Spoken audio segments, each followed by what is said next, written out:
네, 안녕하세요. 농구 좋아하는 럿볼입니다. 오늘 들려드릴 이야기도 꽤 흥미로운데요.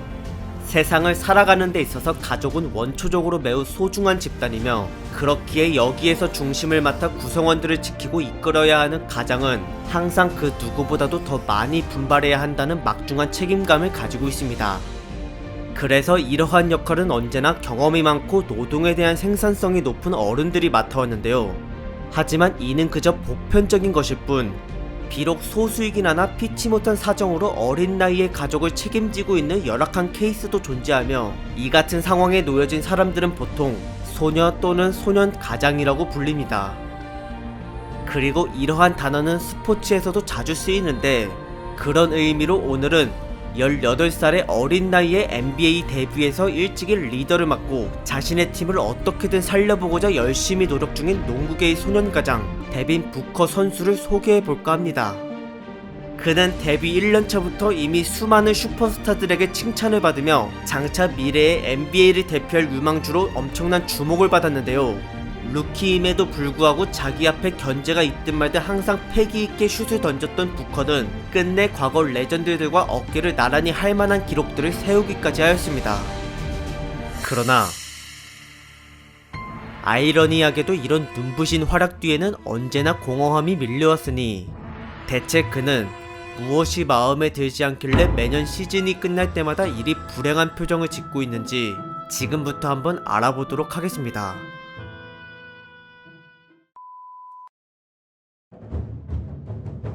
1996년 미국 미시간주의 그랜드 래피즈라는 도시에서 태어난 데빈 부커는 흑인과 멕시코계의 핏줄을 가진 혼혈 아이였으며, 당시 그의 아버지는 비록 32경기밖에 뛰지는 못했지만 제법 많은 출장 시간을 가지고 벤치에서 주전자리까지 올라갔던 NBA 선수였습니다. 하지만 재계약을 따내지 못하는 바람에 결국 그는 가족의 경제를 부양하고자 할 수 없이 혼자서 유럽 리그로 떠났고, 이때 1살도 되지 않았던 부커는 엄마의 보살핌 아래에서만 유년기를 보내게 되었습니다. 그래도 확실히 운동선수의 유전자를 가져서 그런지 부커는 일찍이 농구에서 꽤나 특별한 재능을 보였는데요.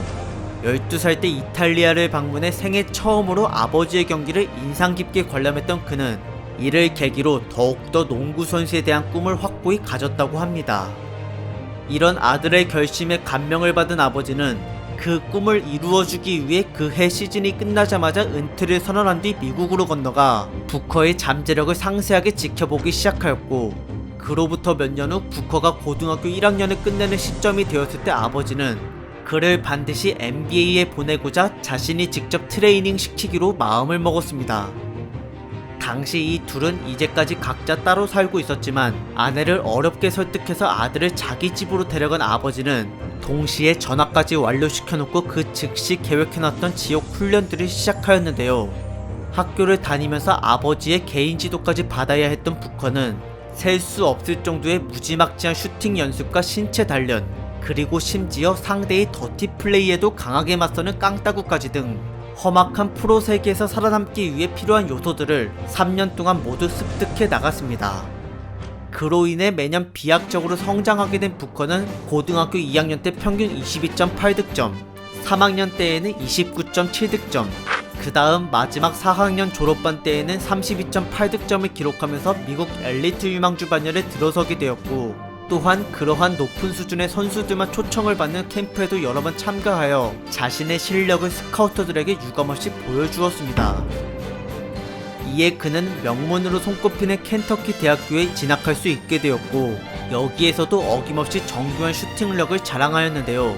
미들슛과 3점슛, 그리고 속공에서 주로 실력 행사를 했던 부커는 비록 벤치 멤버로만 기용되긴 했지만, 그래도 평균 득점 부문에서 팀 내 1등 선수보다 단 1점밖에 부족하지 않았을 정도로 출전 시간 대비 높은 득점력을 보여주었습니다. 덕분에 켄터키는 14개의 학교가 속해있는 지역구에서 무패 우승을 이루어냈으며, 이때 부커는 최고의 벤치 멤버로서 식스맨 상을 받고 전체 대학 토너먼트에 나가 4강까지 팀을 진출시켰습니다. 이러한 성공적인 업적에 자신감을 가진 그는 곧바로 2015 NBA 드래프트에 참가하였고, 여기서 13등으로 상위권 순위에 뽑혀 피닉스 선즈의 유니폼을 입게 되었는데요. 이날 아버지 멜빈 부커는 아들 데빈 부커의 NBA 입성을 축하하며 지난 3년 동안 훈련 지도에 쏟았던 자신의 노력이 절대 헛되지 않았음을 기뻐하였습니다.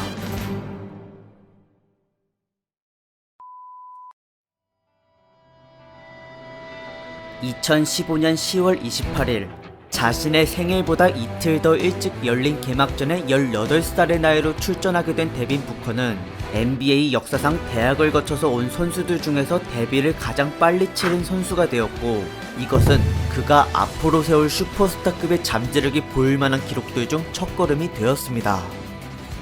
그로부터 정확히 2달 뒤 부커는 주전 멤버로 입지를 완벽히 잡아내고 자신의 진가를 하나둘씩 발휘하기 시작하였는데, 그 중에서도 가장 도드라졌던 것은 바로 한치의 흔들림이 없는 점프샷이었습니다. 교과서라고 불려도 무방할 정도로 그의 슈퍼문 형태와 타점, 그리고 공을 던지는 타이밍에 있어서도 어색함과 비효율적인 측면이 하나도 없었고, 심지어 정확도마저 수준 이상이었기 때문에 3점 같은 경우 오픈 찬스 때에는 이미 그건 던지기도 전에 들어간 거나 마찬가지였습니다. 게다가 드리블 도중에 쏘는 슈팅인 미들 점퍼 기술 또한 꽤나 숙달된 상태였으며, 앞에서 상대가 심한 견제를 하고 있어도 빈틈이 조금이라도 있을 시 언제나 자신만만하게 뛰어올라 슛을 성공시켰던 부커는 이러한 대범함으로 30점 이상의 고득점을 6번이나 창출해냈습니다. 이로써 그는 많은 팬들에게 열렬한 응원을 받으며 피닉스 선즈의 떠오르는 태양으로 여겨졌고, 루키들 중 베스트 5에 선정되기까지 하였는데요. 또한 10대의 나이로 루키 시즌의 통산 득점 1000점을 넘긴 역대 4번째 선수가 되면서 이와 똑같은 기록을 가진 기존의 슈퍼스타 코비 브라이언트와 르브론 제임스, 그리고 케빈 듀란트처럼 데빈 부커도 그들 못지않은 훌륭한 선수가 될 것 같다는 평가를 받게 되었습니다. 게다가 르브론은 공식 인터뷰 자리에서 부커를 최고의 유망주로 뽑아주었고, 그 이외의 다른 스타 플레이어들에게도 극찬을 받았던 부커는 이 기세 그대로 2년차에 나가 더 나은 활약들을 보여주었습니다. 이제는 일반적인 슈팅뿐만 아니라 예측하기 어려운 움직임과 박자까지 가미해 상대를 교란하며 점프샷을 날렸고, 블락을 피하기 위해 몸을 뒤로 빼서 던지는 페이더웨이, 그리고 상대를 등지고 미는 포스트업 행위 도중 시전하는 턴어라운드 페이더웨이 등 그는 점프슛을 가지고 응용할 수 있는 모든 기술들을 선보였으며, 이에 상대 수비수들은 점점 늘어나는 공격의 가짓수에 잔뜩 긴장을 머금을 수밖에 없었습니다. 더군다나 이미 슈팅 말고도 준수한 운동 능력과 뛰어난 농구 IQ를 지니고 있었기에 만약 상대방이 점프슛을 블락하려는 데에만 집중하고 있다면 부커는 언제나 그 심리를 역으로 이용해 주저없이 드리블 돌파를 감행하였고, 게다가 워낙 집중력이 좋고 강심장이다 보니 몇 초 안 남은 중요한 상황에서 버저비터 같은 클러치샷을 성공시키는 건 그의 전매 특허나 다름이 없었습니다. 그렇게 해서 아직 2년차밖에 되지를 않았음에도 팀 내에서 가장 높은 평균 득점을 세우는 중이었던 부커는 곧바로 피닉스 선즈의 실세가 되었고, 그러다 2017년 3월 24일에 대박 사건을 터뜨리고 마는데요.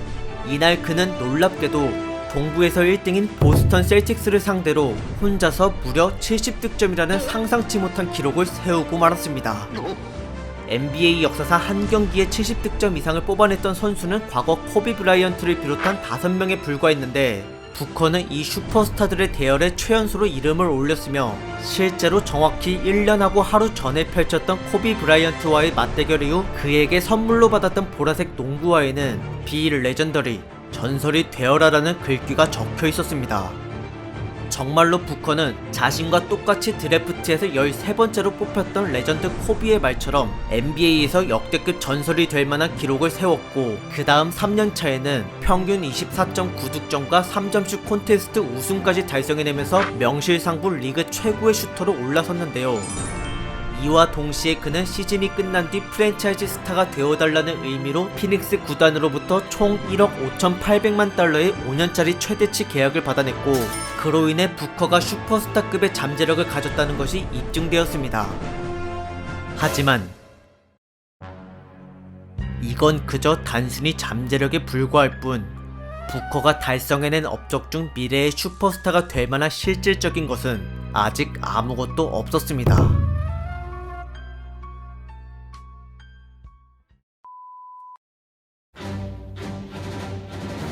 3년 차의 어린 나이에 구단을 이끄는 대표가 되었지만 정작 팀의 성적은 완전 개차반이었습니다.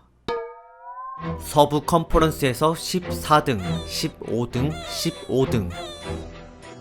부커의 위협적인 득점력과는 반대로 꼴찌를 2번이나 연속으로 해버린 피닉스는 NBA 먹이사슬에서 최하위로 전락해버렸고, 솔직히 부커를 제외한 나머지 멤버들의 경기력은 정말 눈뜨고는 못 봐줄 지경이었습니다. 사실상 피닉스는 부커의 원맨팀이나 다름이 없었기에 그는 득점뿐만이 아니라 동료들의 움직임까지 조율해야 하는 패서와 볼 핸들러의 역할까지 도맡아야 했는데요. 그런데 스피드를 비롯한 운동 능력이 그저 평범한 수준에 불과하다 보니 돌파를 자주 시도하지 않고 지나치게 장거리 슈팅에만 의존해서 득점을 창출하였고, 게다가 하필 제대로 된 조력자와 콤비 플레이어가 없었던 터라 시간이 지나면 지날수록 강해져만 가는 수비수들의 압박에 점점 비효율적으로 변하게 된 그의 득점력은 단순히 숫자만 높아졌을 뿐 승리 기여도에선 거의 최저였습니다. 심지어 수비는 자동문이라고 불려도 할 말이 없을 정도로 너무나도 상태가 안 좋아서 평소 그의 경기력을 부정적으로 보는 팬들이 다소 있었으며, 이러한 시선은 어느 날 SNS에 올라온 부커의 조롱 섞인 글로 인해 더욱더 악화되고야 말았는데요. 거기다 4년차 18-19 시즌마저도 서부 꼴찌라는 참담한 결과를 내자 이제 사람들은 그를 스탯만 높은 거품이라고 부르며 잠재력에 대해 별다른 기대를 하지 않게 되었습니다. 당시 피닉스 팬들은 드래프트 1순위로 들어왔던 디안드레 에이튼이라는 선수와 데빈 부커와의 시너지 효과를 기대했지만 막상 뚜껑을 열어보니 가장 기초적인 스크린 플레이부터 이미 둘의 호흡은 전혀 맞질 않았으며, 엎친 데 덮친 격으로 스타팅 멤버의 자리에 있는 이 두 선수가 수비까지도 서로 노답이다 보니 여전히 팀은 패배에 패배를 거듭하며 밑바닥에서 헤어나오질 못했습니다. 그리고 하루는 부커가 팀의 리더로서 에이튼의 잘못된 플레이에 대해 지적을 한 적이 있었는데, 이는 결국 서로 간에 언성이 높아져서 욕설을 내뱉는 싸움으로 번졌으며, 이거 말고도 다른 신인 선수가 감독의 지시에 불만을 가진다거나 경기 중에 일어난 부커의 폭력적인 과민 반응 등 계속되는 연패의 피닉스의 분위기는 점점 어두워져만 갔습니다. 전력 보강이 제대로 이루어지질 않은 탓에 아직도 공격에서 모든 역할을 부담하고 있었던 데빈 부커는 혼자서 59득점을 터뜨려도 33점 차로 대패하였고, 그 다음 두 경기에서도 50점과 48점이라는 어마무시한 고득점을 냈지만 정작 팀을 승리로 이끌진 못했습니다. 그 정도로 피닉스의 경기력은 막장에 치달아 있었으며, 한편 이 와중에 뼈빠지게 뛰어다녔던 소년가장 데빈 부커는 결국 발목을 접질러 버리고 끝내 18-19 시즌을 꼴찌로 마감하였습니다.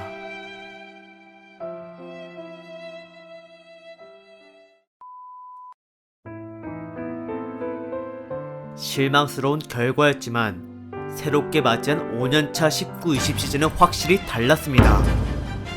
그동안 절실하게 필요했던 수준급의 포인트가드를 영입한 덕에 드디어 부커는 패서의 역할을 어느 정도 내려놓을 수 있게 되었고, 그로 인해 피닉스의 공격 흐름은 과거보다 훨씬 더 유기적으로 흘러갔습니다. 비록 시즌 초반에 디안드레 에이튼의 약물 적발로 인한 25경기 출장 정지로 분위기가 안 좋긴 했지만, 그래도 이번에는 전력 보강이 잘 이루어진 덕에 의외로 시작부터 많은 승리를 거두어냈습니다. 그 중심에는 당연히 데빈 부커가 있었으며, 이전보다 득점 과정이 눈에 띄게 효율적으로 변한 그는 2020년 1월 24일까지 총 42경기를 소화하는 동안 평균 26.7득점에 50.9%라는 슈팅가드 대비 매우 높은 필드골을 기록하였고, 자유투 또한 한 경기에 평균 7개나 얻어내면서 92%의 성공률로 팀 승리에 많은 기여를 하였습니다. 이제까지의 커리어에서 가장 행복한 농구를 하는 중이었던 데빈 부커. 하지만 이틀 뒤 그는 비극적인 소식 한 통을 듣게 되는데요. 그건 바로 자신이 존경해왔던 레전드 코비 브라이언트가 헬기 추락 사고로 세상을 떠났다는 것이었습니다. 너무나도 갑작스러운 일이라 모든 농구 팬들은 충격을 금치 못한 채 눈물을 흘렸고, 그의 죽음에 대한 추모 행렬은 분야를 막론하고 전 세계적으로 행해졌습니다. 그리고 그날 일정이 잡혀있던 NBA 경기장에서도 24초 동안 코비를 위한 추모가 행해졌는데, 당시 그 자리에 서 있었던 데빈 부커는 5년 전 코비에게 선물 받은 농구화를 신은 상태로 그에 대한 조의를 표하였습니다. 이날 36득점을 기록했던 부커는 그 다음 경기에서 32득점으로 29점 차 대승을 거두었으며 동시에 자신의 우상이었던 코비를 넘어 NBA 역사상 4번째로 빠른 나이에 7,000점을 달성한 유망주가 되었는데요. 그 이후에도 팬들의 뜨거운 응원 아래 슈터로서 좋은 모습을 보였던 그는 마침내 생애 처음으로 올스타에 선정되는 쾌거를 이루어냈습니다.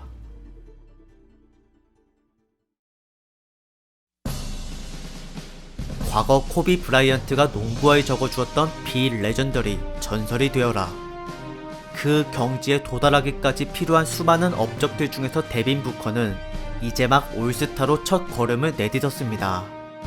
이제 앞으로 남은 건 크게 봤을 때 득점왕과 MVP 그리고 우승 트로피 정도가 될 수 있으며 아직 플레이오프 진출조차 해보지 못한 그에게 이 세 가지는 아마도 현재로선 허황된 꿈으로 보일 수밖에 없을 것입니다. 하지만 이제 겨우 23살밖에 안 됐고 이미 NBA에서 10손가락 안에 드는 공격수이기 때문에 지금보다 더 나은 전력 보강으로 훌륭한 파트너를 만나게 된다면 그의 커리어는 금방 황금기를 맞이할 수도 있을 텐데요. 과연 데빈 부커는 자신의 우상이었던 코비 브라이언트처럼 그도 먼 훗날 은퇴하는 시점에서 레전드로 기억될 수 있을지 한번 기대해 보도록 하겠습니다.